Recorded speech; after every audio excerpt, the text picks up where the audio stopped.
This week was hot, humid, crazy, getting outside my comfort zone. It's exactly what I needed since I only have 10 weeks to Kona. So here's my 10-week report.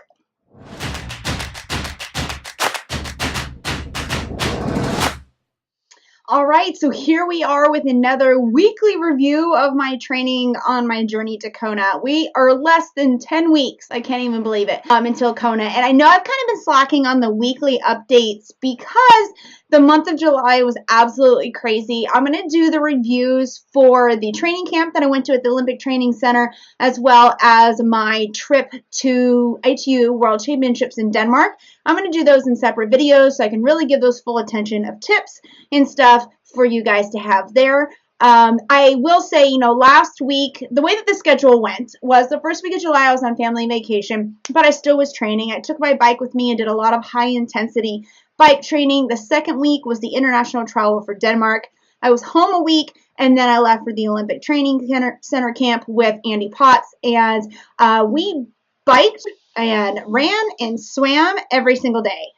So it was pretty intense for about 5 days of high volume. And I share that now to say this week I have just been very tired and fatigued. My number has been extremely high, but I'm actually feeling pretty optimistic on this review.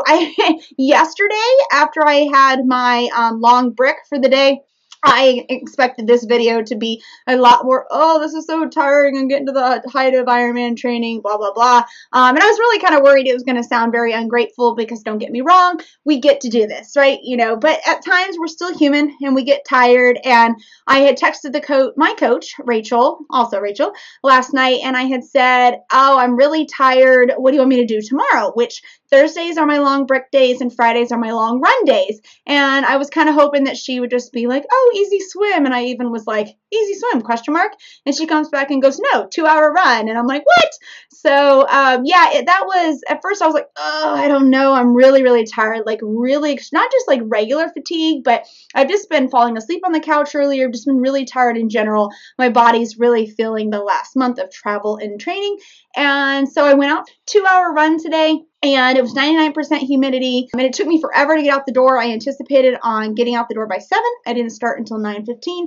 So that was definitely, I was like, I don't know if I'm going to make it through this. But all I did was I turned on an audiobook like I normally do for my long runs. And I just listened and I just focused on form. I didn't look at pace. I started looking at the pace and started to get a little frustrated with myself. I had to remind myself that this really is me coming down into a recovery week. The way that the training schedule really works. So we have high intensity week, high volume week, and then we have a recovery week. Oh, Bellamy, you want to come say hello? Come here. Come say hello to everybody. This is Bellamy. If you guys haven't been following on any of the social media, a couple months ago, Archer was killed, and we're facing down the emotions of that with his criminal trial next week. And then my friend at the shelter, just totally wasn't what this video was intended for, but actually you do kind of fit into the training thing for this week. My friend at the shelter where we had gotten my husband's dog had reached out and said, I know you're not ready for another puppy dog right now, but there is one that needs a foster home. Would you be willing to foster him? And I said, sure, I'll come foster him. It's not going to be a permanent thing. I'm not ready for it. My heart was still grieving, which greatly impacted my running, and I'm still coming back from that running wise. And within 24 hours of having Mr. Bellamy in our house, he's still a puppy. He looks so big, but he's only like 19 months. Within 24 hours of having him in our house, I knew that it was going to be a foster fail. We were going to keep him. And I was kind of really excited about having a new training buddy because Archer and I, your breath is gross because I don't smell that great either, do I? Archer and I have been really good training buddies together. Archer and I had started this whole journey. I've only been doing triathlon for about 3 years. And we ran all the time. I had gotten up to 10 miles of running, that had been progressively over the time. And I have another video where I talk about training with your dog and and I'm not a professional on that, but I can share the tips of what I did with him. And so it's actually even today when it was time for me to go out for my 2-hour really slow paced run, it was kind of really reminded me that Archer was gone, that he had been taken from us. And so this week I had tried to run with Bellamy after my long brick. I had a run and I just was really, really tired. And so I was like, oh, well, if I take him with me, then maybe I'll focus on him and not focus on my fatigue. Well, he's still a puppy. He's only 19 months old roughly. And so we're having to incrementally work him up. I can't just go out the gate with 10 miles with him. And it was a little frustrating because He hasn't learned to fully run on the leash yet. I use a belted leash, which I'll talk about in the other video, and a halter, and he's still puppy-like, so he's all over the place. He doesn't know the run pass the way that Archer did, and he's trying. I'm not expecting him to be Archer. I'm having to be patient and retrain another dog in order to train with me. But I think that also added a little bit to the fatigue and frustration, at least yesterday during my brick when I was really struggling to hold power on the bike, and then when I was trying to run, it was just hot, it was humid.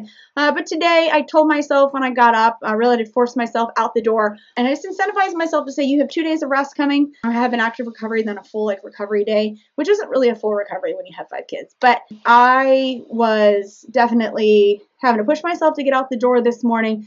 And I just told myself, and this is the big takeaway I think I want you guys to take away. If you're very environmentally based like I am, anything that goes on around me greatly impacts me. So if I'm tired or stressed or it's hot or it's humid, I'm a creature of comfort, which is so funny that I'm in this sport now because I don't like swimming in water where you can't see the bottom. I don't like using porta potties. I don't like drinking out of, tap water. And that makes me sound super privileged and super snobby, but that it just is the comfort levels that I have had. And I'm starting to break all that down through triathlon. And so that even creeps into when I'm feeling very hot or humid, I don't run very well because the heart rate spikes and I can get into my brain. And that was one of the things that I was working on today's run. It wasn't that hot. It was about 80s, but it was 99% humidity. And I told myself, just accept it. This humidity is going to be sitting on your skin. It's going to be keeping you from sweating a bit more. So you're going to take in more hydration and you're just going to have to deal with it because at least it's not the heat that you're going to have on Elite E-Drive, right?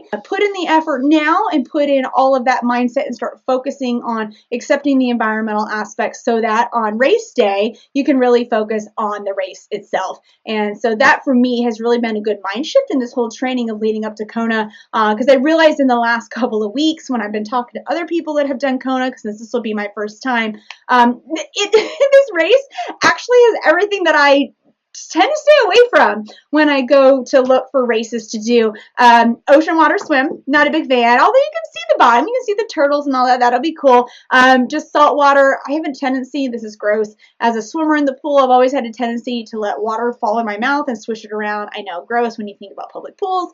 And so salt water and with ocean swims have been something I've always steered clear from. Second is high elevation or false flats on the bike, as well as super windy, although I don't really mind the wind so much because Maryland gets a lot of winds. All my Ironmans, North Carolina and Maryland, have had super strong wind, but then a really, really, really hot run. And so that is Kona in a bottle, right? But I am really looking forward to having the experience and knowing that I get to be there, that I was chosen to be there, that I have the ability to be there. And so I'm putting that into my training now to get used to the elements. And so like forcing myself to go out when it is warmer, to get acclimated, to just deal with the humidity, and just because when come race day, I want to be able to know that I have trained and I'm prepared for that. It's going to give me a little bit more confidence to be able to enjoy and to actually be able to perform of what I want to do. So overall, this week was really good. Coming back from training camp, Bellamy. He's definitely a cuddle buddy. But coming back from training camp, like I said, I was really tired. And so I've really been dedicating a bit more to sleep and getting back on my nutrition. And not that they fed us very well at the Olympic Training Center, which I'll talk about in that video. Overall, it's I've been transitioning back into having to make my own food and make my own smart choices.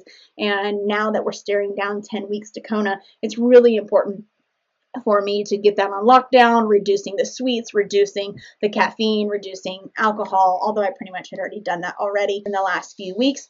And so, yeah, those are the biggest things that I worked on this week, which is getting my food, eating under control, getting back to counting my macros, and just getting adjusted to fatigue, not pushing myself too hard. I mean, I'm still recognizing my body and the fatigue and staying within those limits while still enacting the mileage that I need to do. And then also just getting accustomed to the environmental circumstances around me and how that I'm going to self-talk through that and how I'm going to be able to keep myself focused come race day at Kona. So, yep, that is my big recap on the big takeaways. I hope that it helps some of you guys if you're looking at competing at Kona, or just in general if you're going to be facing a course that's really hot or just outside your comfort zone. My entire focus for this season was to get uncomfortable, and I really am committed to that and sharing that with you guys through social media and through my video blogs. So you'll be hearing a bit more about that. I'm going to really try to commit, now that we're 10 weeks away, to weekly recaps of this, if for nothing else, for myself. But if you guys can learn something from that, and that will just be icing on the cake for me. And I will talk to you guys next week.